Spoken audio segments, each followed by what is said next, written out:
Okay 12th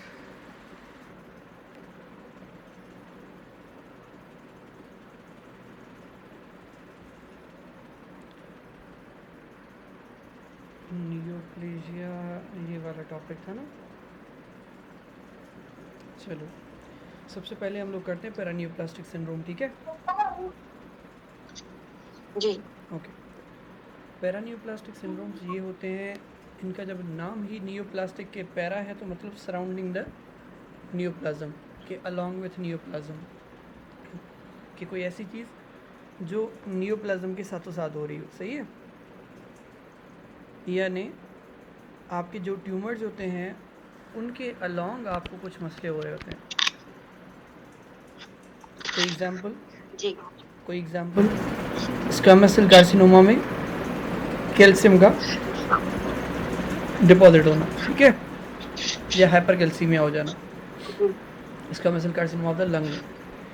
अब क्या होता है, मस्क्यूलो स्केलेटल और क्यूटेनियस कंडीशंस भी हो सकते हैं। सिंड्रोम तब बोलते हैं जब मल्टीपल डिजीज मिलके कोई एक चीज़ करवाते हैं। मस्क्यूलो स्केलेटल और क्यूटेनियस हो सकते हैं, एंडोक्राइन मसले हो सकते हैं, हेमाटोलॉजिक मसले हो सकते हैं, न्यूरोमस्कुलर प्रॉब्लम्स आ सकती हैं। ये 4 ऐसे प्रॉब्लम्स हैं जो किसी भी कैंसर के साथ आ सकती हैं, हालांकि मतलब किसी भी अपने स्पेसिफिक कैंसर के साथ आती हैं, हालांकि उसका डायरेक्टली कोई रिलेशन इतना खास नहीं होता, लेकिन वो चीज़ें होती हैं।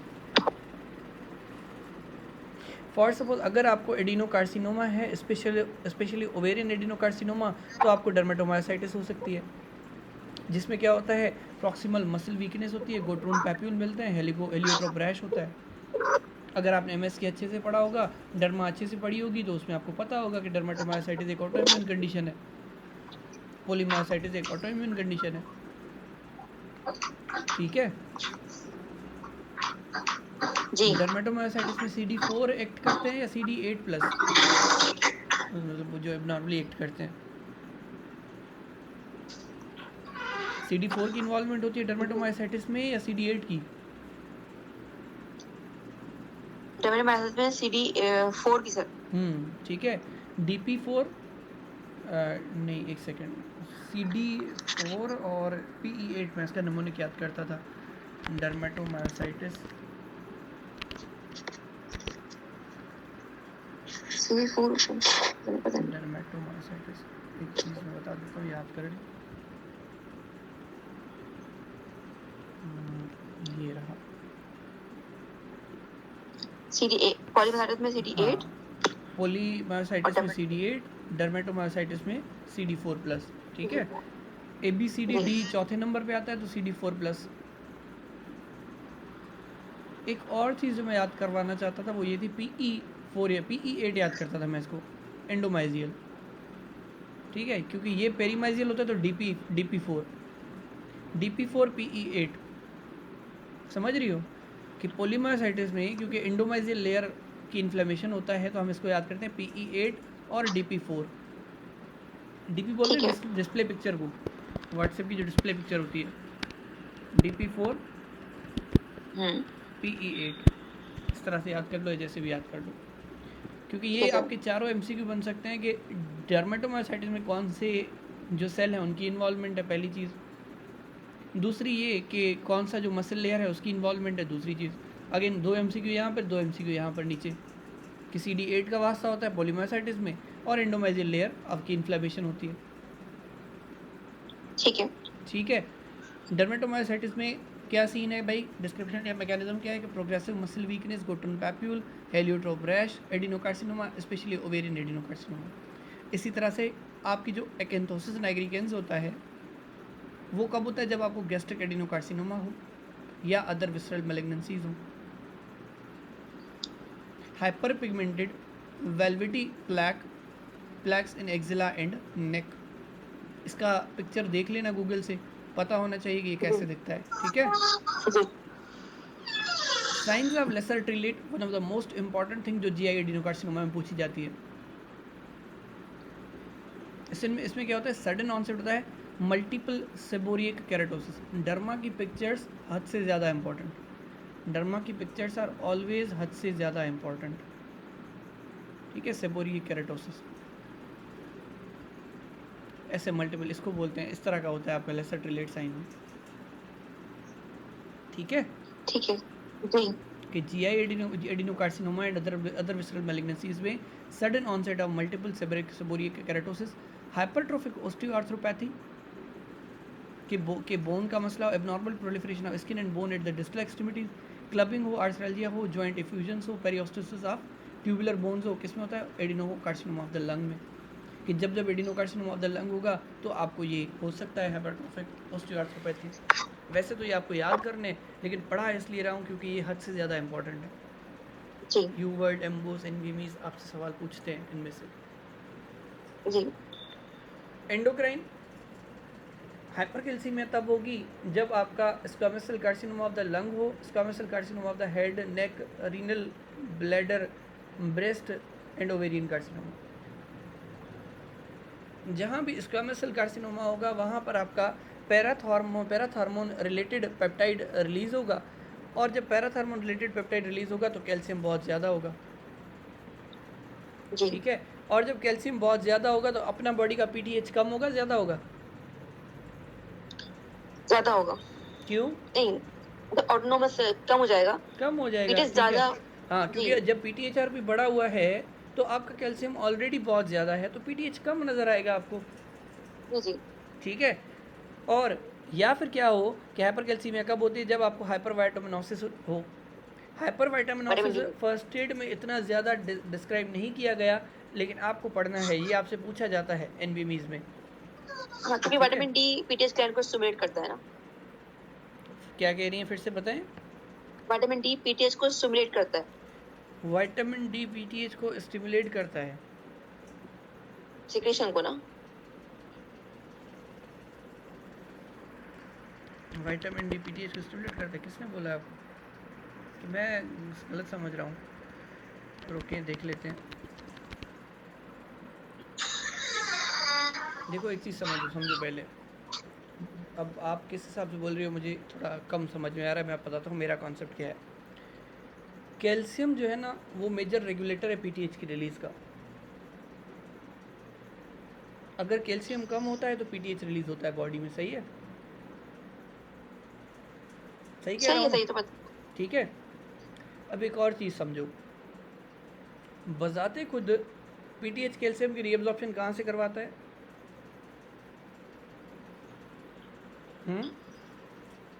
किडनी से। किडनी से। ठीक है, गट से फिर कैसे? गट से नहीं करवाता। यहाँ तो लिखा हुआ है कि इंक्रीज्ड कैल्शियम एंड फॉस्फेट की absorption in the GI system. तो ये पीटीएस कैल्शियम, हाँ हाँ पीटीएस कैल्शियम और फास्फोरस को गट से एब्जॉर्ब करवाता है, किडनी से कैल्शियम को एब्जॉर्ब करता है और फॉस्फेट को एक्सक्रीट करवाता फॉस्फेट है। को एक्सक्रीट करता है।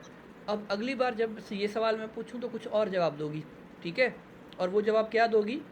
वो जवाब ये दोगी कि सर पीटीएच का गट पे डायरेक्टली कोई काम नहीं होता, तो विटामिन लेकिन डी के थ्रू हाँ करवाता है। हाँ, अब समझ में आ गई बात। अब तुम मुझे बताओ, जो स्टेटमेंट तुमने मुझे बताई कि विटामिन डी पीटीएच को रिलीज करवा रहा है, वो कैसे करवा रहा है, अब ये मुझे समझाओ। सही, नीचे भी लिखा हुआ है ना हाँ हाँ कि हाइपोकैल्सीमिया, हाँ हाइपरफॉस्फेटीमिया हाँ, और विटामिन डी। कहाँ? तो ये ऊपर लिखा है ना, ये जो लिखा हुआ है ग्रीन कलर से। ग्रीन कलर से ये वाला कि पीटीएच की एक्टिविटी जब आयोनाइज्ड आपका कैल्शियम कम हो, फॉस्फेट ज़्यादा हो, या आपका विटामिन डी जो है वो कम हो। असल में विटामिन डी का कम होना पीटीएच की रिलीज को बढ़ा सकता है, इस सेंस में कि पीटीएच रिलीज होगा तो विटामिन डी अपना काम शो करेगा। विटामिन डी एक्टिव फॉर्म में आता है। असल में जो पीटीएच है ना वो क्या करता है, हाँ ठीक है, अगर आपने ये बोला था तो इस हिसाब से हम सही जा रहे हैं, लेकिन मुझे सिर्फ आपको ये समझाना था कि पीटीएच विटामिन डी को एज एन एम्प्लॉय काम करवाता है। ठीक है, कभी भी अगर कोई बोले ना ये वाली लाइन पकड़ के कि विटामिन डी के पीटीएच का काम है जीआई में से एब्जॉर्प्शन करवाना कैल्शियम और फॉस्फेट की, तो उसको जो है ना वो आपने बड़ी मतलब मोहब्बत के साथ समझाना है कि ये बात तुम गलत कर रहे हो। क्यों? क्योंकि पीटीएच एब्जॉर्ब तो करवाता है लेकिन via vitamin D, with the help of vitamin D. Vitamin D का काम होता है कैल्शियम और फॉस्फेट को एब्जॉर्ब करवाना। प्योरली पीटीएच का काम सिर्फ एक ही होता है, कैल्शियम को बाहर निकालो, कैल्शियम को अंदर रखो, फॉस्फेट को बाहर निकालो। जी। अब मुझे ये बताओ, फॉस्फेट को बाहर क्यों निकालना है, किस खुशी में? क्योंकि अगर फॉस्फेट ज्यादा होगा तो पीटीएच कम हो जाएगा। हैं, ये कौन सी लॉजिक है ब्रो? देखो समझो इस बात को, अगर फॉस्फेट ज़्यादा होगा ना बॉडी में, यहाँ तक तुम यहाँ पर आप ठीक थी, अगर फॉस्फेट ज़्यादा होगा तो क्या करेगा, इसके साथ दोस्ती बना लेगा कैल्शियम +2 के साथ, सही है, क्योंकि ये नेगेटिव हाँ, चार्ज वो है, डिपॉजिट ये पॉजिटिव चार्ज है, आपस में ये कैल्शियम फॉस्फेट का वो बना देंगे, गठजोड़ बना देंगे, तो फ्री हाँ, कैल्शियम हमारे पास होगी ही नहीं यूज़ करने के लिए, डिपॉजिट होना शुरू हो जाएगा सर, ये हैं। डिपॉजिट डिपॉजिट होना शुरू हो जाएगा या डिपॉजिशन शुरू कुछ हो भी हो, जाएगी वो ना। बाद में जाते हैं हम लोग उस तरफ, लेकिन फिल वक्त हमें ये तो समझ आ रहा है कि फ्री कैल्शियम कम हो जाएगी अगर फॉस्फेट होगा, तो बेहतर है कि फॉस्फेट को ठीक, बाहर निकालो ताकि हमें फ्री कैल्शियम। पीटीएच का काम सिर्फ सही है। इतना होता है कि फ्री कैल्शियम को अवेलेबल करके रखना ब्लड में, इधर वो बोन को रीअब्जॉर्ब करके डिस्ट्रॉय करके लेके आए, इधर वो गट से एब्जॉर्ब करवा के लेके आए with the help of vitamin D, इधर वो कैल्शियम की रीअब्जॉर्प्शन और फॉस्फेट की रिलीज करवाए इन द पीसीटी या डीसीटी। ठीक है, ठीक है, समझ आ गया। रही बात आप वाली कि हाँ जो कैल्शियम है, जो जब जब विटामिन डी के लेवल कम होते हैं तो पीटीएच की एक्टिविटी बढ़ेगी, वो इसलिए कि पीटीएच का एक और काम ये होता है कि वो एक्टिवेशन करवाता है आपके विटामिन डी की, क्योंकि विटामिन डी के 2 एंजाइम होते हैं विटामिन डी की एक्टिवेशन के लिए, एक होता है लिवर में 25 वाला 25 हाइड्रोक्सी वहाँ पर बनती है, जो 1,25 में कन्वर्ट होती है वो किडनी में होती है under the influence of PTH, लिखा हुआ है देखो, increase 1,25 dihydroxy calcitriol production by activating 1 alpha hydroxylase in the PCT. So PTH, so vitamin D is more of dependent on PTH rather than PTH being dependent on the vitamin D. क्योंकि आपकी जो पहली statement थी वो यही जाहिर कर रही थी कि PTH शायद डिपेंडेंट है विटामिन डी पर, लेकिन PTH से ज़्यादा विटामिन डी खुद डिपेंडेंट है उस पर। समझ रही हो, मैं तुम्हारे कॉन्सेप्ट गलत नहीं है, मैं जस्ट उसको रेक्टिफाई कर रहा हूँ कि इस तरह से भी सोच लो। हाँ, कि विटामिन डी बजाते खुद एक मुलाजिम है कि पीटीएच हुक्म चलाएगा कि मैं तुम्हें एक्टिवेट करूँगा या नहीं करूँगा, कि तुम्हें गट में काम करना है या नहीं करना है। So vitamin D is no one to decide, vitamin D एक अर्ज कर सकता है पीटीएच को कि जानी थोड़ा रिलीज हो जाओ, मुझे एक्टिव करवा दो, और ये यहाँ पर यही काम कर रहा है। ठीक है, अच्छा सर, यहाँ पे ये बात इंक्रीज यूरिनरी साइक्लिक एएमपी, ये क्यों होगा? फिलहाल इस पे चलेंगे आप, साइक्लिक एएमपी इसलिए बंटी ब्रो क्योंकि एंडोक्राइन में आप जब आती हो ना, ये आप देखोगे यहाँ पर वो नहीं है स्टेरॉइड वाला, स्टेरॉइड वाला नहीं, हालांकि जो सेकंड मैसेंजर सिस्टम बने हुए हैं, दिखाता हूँ रुको, देखो पीटीएच कहाँ पर है, कहीं पर नज़र आ रहा है, देखो इनमें पीटीएच कहीं नज़र आ रहा है, ये पड़ा है पीटीएच। असल में ये जो भी एंडोक्राइन हार्मोन्स होते हैं, ये कोई ना कोई सेल सिग्नलिंग मैकेनिज्म यूज़ करते हैं, signalling pathway for endocrine hormone, और जितना ज़्यादा पीटीएच होगा उतना ज़्यादा साइक्लिक एएमपी को यूज़ करेगा ताकि वो सेल में परफॉर्म कर सके, इसलिए मे भी यूरिन में ज़्यादा आता हो। ठीक है, इसके डीप में जाने की ज़रूरत नहीं, ये एक मार्कर के तौर पे बताया गया है आपको। नो डाउट कि सवाल बहुत अच्छा था, उसका जवाब जितना मैं आपको जितना आपके काम का उतना मैं दे रहा हूँ इस वक्त, कि यहाँ से इसको कोरिलेट कर लो, और ये वाला पेज हद से ज़्यादा इंपॉर्टेंट है। ये ऐसा पेज है कि अपनी जो है ना वो बेडशीट पे इसको प्रिंट करवा लो, कि जब सो तो तब भी तुम्हें नज़र आए, जब जागो तब भी आपको नज़र आए। हाँ जी जी, ठीक है, वापस चलते हैं अपनी मंजिल मकसूद पे। हाइपरकैल्सीमिया से शुरू हुए थे, इंक्रीज्ड 1,25 डायहाइड्रोक्सी विटामिन D3 अपना कोलकैल्सिफेरॉल या फिर कैल्सिट्रायोल, ये तब बढ़ता है, हाइपर विटामिनोसिस डी तब होती है जब आपको लिम्फोमा हो। इसी तरह से कुशिंग सिंड्रोम में एसीडीएच बढ़ जाता है, आपका जो हाइपोनेट्रीमिया है एसआईडीएच है, syndrome of inappropriate ADH secretion, उसमें एडीएच बढ़ जाएगा। ठीक है, स्मॉल सेल लंग कैंसर में आपको दो चीज़ें मिल सकती हैं, एक आपको एसआईडीएच मिल सकता है, एक आपको कुशिंग सिंड्रोम मिल सकता है, because of ectopic ACTH, because of ectopic ADH. ठीक है, एडीएच ज़्यादा होगा तो क्या होगा, बॉडी में पानी लॉस होगा या गेन होगा, या मतलब रखेगा बॉडी अपने पास पानी।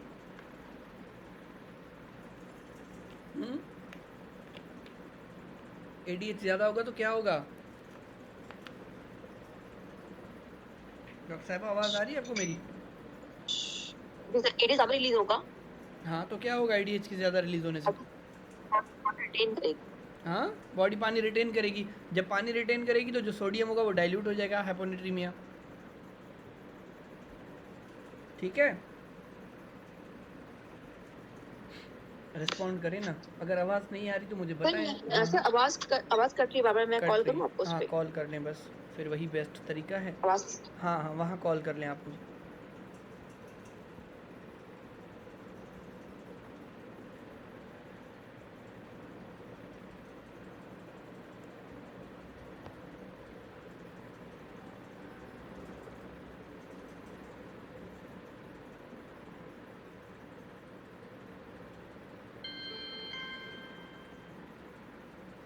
डॉक्टर साहिबा लैपटॉप पर लिंक आप अपनी ऑन कर लें, बाकी यहाँ पर कॉल चलती रहे,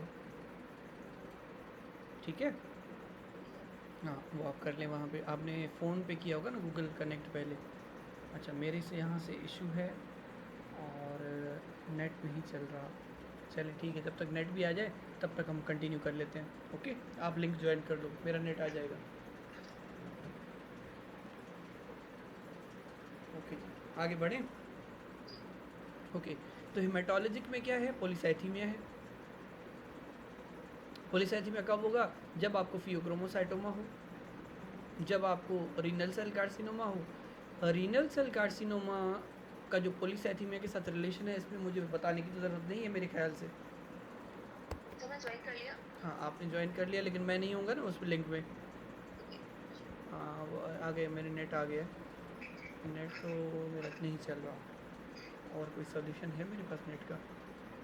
नहीं, और कोई सोल्यूशन नहीं है मेरे पास नेट का। चलिए मेरा नेट जब तक आ जाता है मैं ऐसे ही पढ़ा देता हूँ आपको, ठीक है? ओके हाँ मैंने कहा कि रीनल सेल कार्सिनोमा में पॉलीसाइथीमिया आप लिंक लेफ़्ट नहीं करोगे, मेरा नेट आता जाता रहेगा, मसला नहीं है, वो ज्वाइन हो जाएगा। ओके चलें आगे चलते हैं। और रीनल सेल कार्सिनोमा का क्या सीन है, पॉलीसाइथीमिया की बात कर रहा हूँ मैं कि पॉलीसाइथीमिया आपको पता है कि वैसे भी आपका जो एरिथ्रोपोइटिन है कहाँ से रिलीज होता है, किडनी से। ऐसे ही है ना? हेलो हेलो हेलो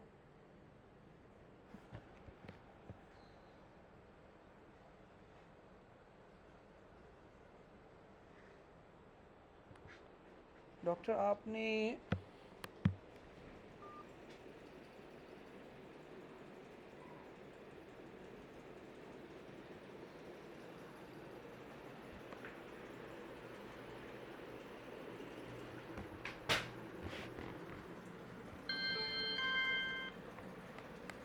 मेरी आवाज़ आपको मेरी आवाज़ सिम पर भी नहीं आ रही क्या आपको? अब आ रही है। अच्छा चलें ठीक है।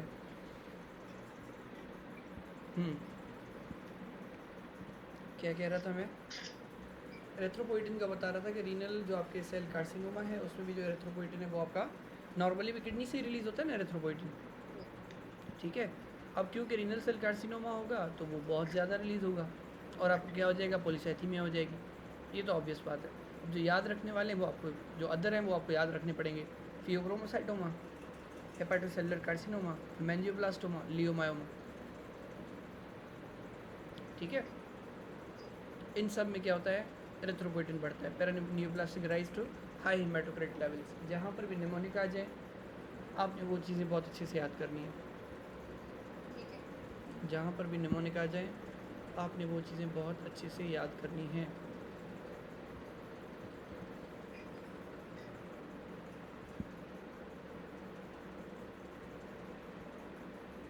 ओके